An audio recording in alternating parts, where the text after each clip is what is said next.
মূল আলোচনা ও প্রত্যাশার জন্ম দিয়েও বিশ্ব সুন্দরীর মুকুট জয় করতে পারলেন না বাংলাদেশের প্রতিনিধি তানজিয়া জামান মিথিলা। জাতীয় ক্রিকেট দলের অলরাউন্ডার সাকিব আল হাসানের সঙ্গে তার পুরনো সম্পর্ক নিয়ে আলোচনায় থাকা এই মডেল অভিনেত্রী মিস ইউনিভার্স প্রতিযোগিতার ৭৪তম আসরের গ্র্যান্ড ফিনালেতেও পারফর্ম করেন। তবে চূড়ান্ত পর্বে স্থান করে নিতে ব্যর্থ হন তিনি। ২১ নভেম্বর থাইল্যান্ডের পাকক্রেটে অনুষ্ঠিত হয় এই জমকালো আয়োজন, যেখানে ১২১টি দেশের সুন্দরীর সঙ্গে প্রতিযোগিতায় অংশ নিয়েছিলেন মিস ইউনিভার্স বাংলাদেশ ২০২৫ খেতাবজয়ী মিথিলা।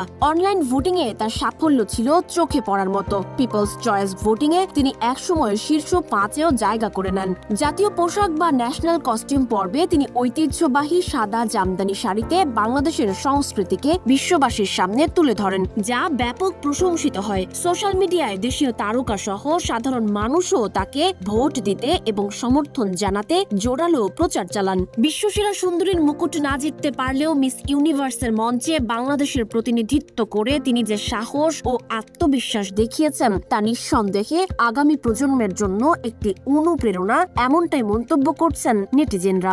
বিশেষত ভোটিং রাউন্ডে তার উজ্জ্বল উপস্থিতি দেশের সৌন্দর্য প্রতিযোগিতার ইতিহাসে এক নতুন মাইল ফলক স্থাপন করেছে।